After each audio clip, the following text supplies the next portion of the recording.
Hi guys, welcome to my channel. Let's unwind with K Uniques.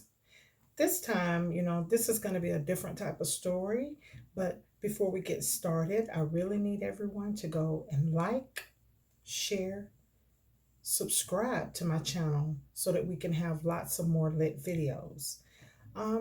This story, I just happened to stumble across this. I'll start by just saying hello to everyone, and this seemed to be a beautiful relationship in the beginning, and it turned out to be a deadly relationship.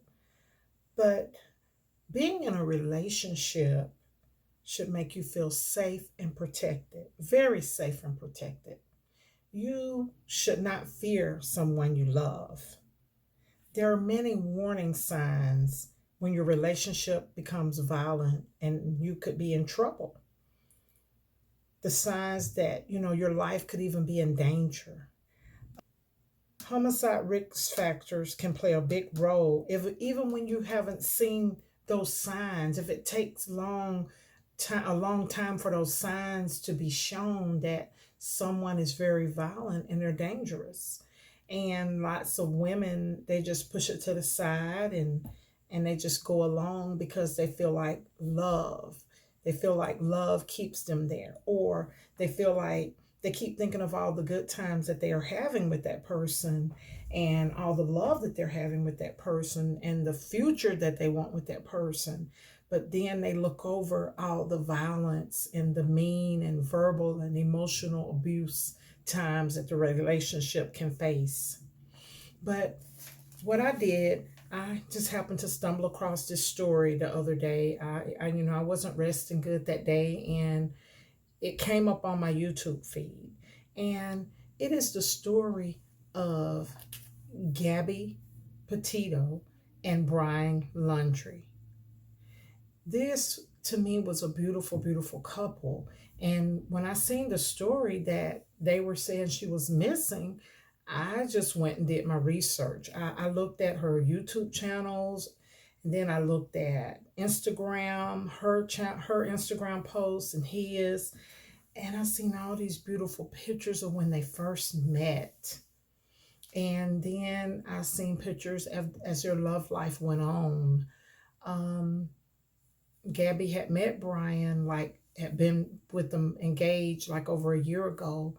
And Gabby said that Brian asked to marry, and she said yes.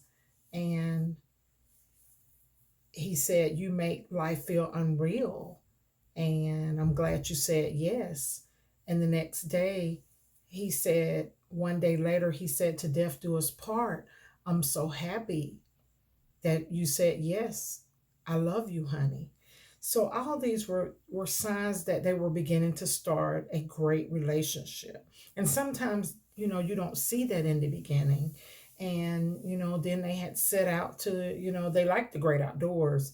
So they set out to do things that, they could try to make each other happy.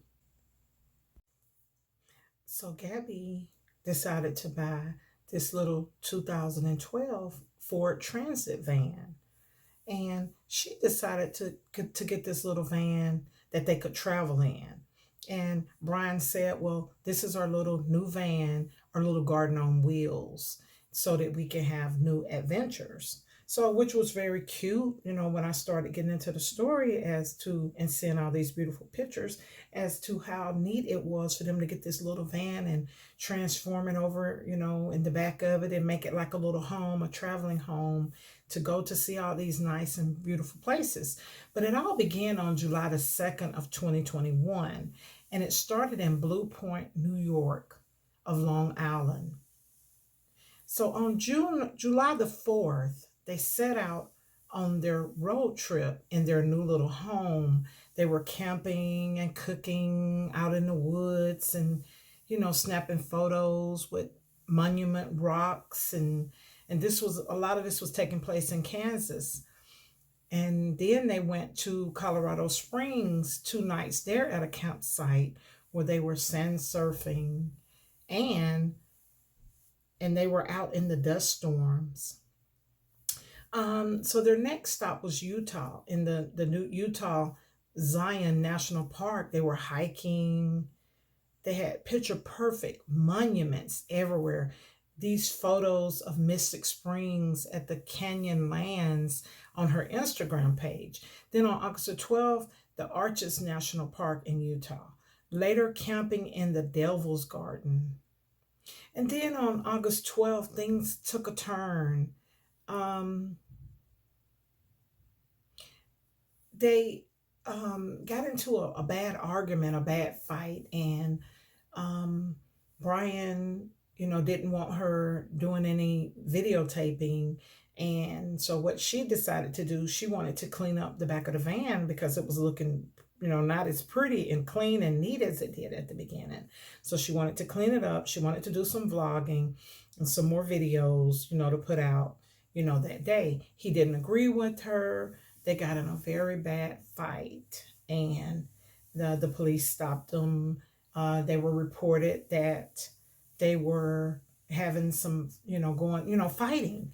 Somebody reported that they seen Brian slapping Gabby, and she was crying. So the police, found them and pulled them over. And of course, she was crying. She was hysterical.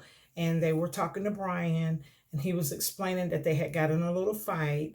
And, so what it was that, since Brian didn't want her cleaning up and vlogging, he had told her he was going to lock her out the van, which was her van. So what happened was when they start fighting, he was slapping her, and she was pulling his arms trying to get back in the van, and he had hung her little bag on the back of the door and told her, you just go, you can't get back in here. I'm going to lock you out. So once the police came and Brian was smiling, he put on this sad story about, their fight. And so what they did, they kind of took his side and didn't really get to, know exactly what had happened with that fight. And they put him up in a nice hotel and gave her the keys back to the van. And she went on alone by herself that night. So they did separate them for the night. Okay, so after this big fight, and there were only like old posts posted on Gabby's Instagram page of some days before. And then there happened to be no more posts from her 10 to 14 days. So the last call that Mom had received from her was on August 25th. And then Mom received a text from Gabby on August 30th. And it was a weird text. It made her worry, and she felt like something just wasn't right because the text didn't seem like it was from Gabby. The wording just wasn't something Gabby would send to her mom. So that made her mom worry. So she still haven't heard from Gabby. And on September 1st, Brian Laundrie returned home in Gabby's white van alone by himself. No sign of Gabby. So Mom and Dad got worried. So they put out a missing persons on Gabby because they haven't heard from her in that long. He's already back home without her. His parents are not saying anything. He wouldn't talk to the police and say if he had seen her, where she was. So they put out a missing persons, on Gabby, and they started searching for her.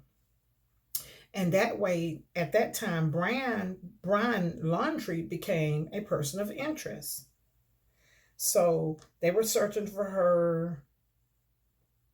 On the 16th, the search began, and they found her body on Sunday, September 19th, 2021, at the Grand Teton in Wyoming in the mountain range. So then on the 17th, the Laundries, Brian's parents, reported him missing. He had been home all that time, and he left, and he told his parents that he was going hiking. So Brian's parents said that he left there with hiking gear. So they put out a mass search for Brian. They're looking for Brian right now, and it's a mass search for him. And they're looking all over the Carlton Reserve for him. Remember, these are waters that are full of alligators and snakes, and it's a swampy area, water everywhere from all of the rain. So they're having a hard time searching for him, but this is the area that the parents said that Brian was going hiking at. So that is why they specified searching in this area. 5 to 6 days have been gone by. Still no sign of Brian. They can't find him. They've been using planes, infrared lights in the daytime and at night, dogs, drones, four-wheelers, and huge terrain vehicles. And they still, have not found any sign of Brian. Now, we know the FBI is not telling some things, the reason why they are really, really still focusing on the area. But please, everybody, please go follow this story, because I can't believe such a beautiful girl who had fell in love with a very dangerous man ended up losing her life. Now it is a homicide case and her family has to grieve. And I just pray. I pray for her family, for their strength. And I pray that they find Brian Laundrie and he be brought to justice. And the parents, if they're hiding anything, I pray that everything comes out. Just go follow this story. Look it up on Google, YouTube, Instagram, see what you can find and follow this story. This is a very interesting story, and it can help somebody that's in a relationship that is very dangerous, scary, that can end in someone losing their life. This girl was only 22, very young, beautiful, vibrant, full of life, and she lost her life to a predator. I thank you guys for watching. See you soon. Thank you.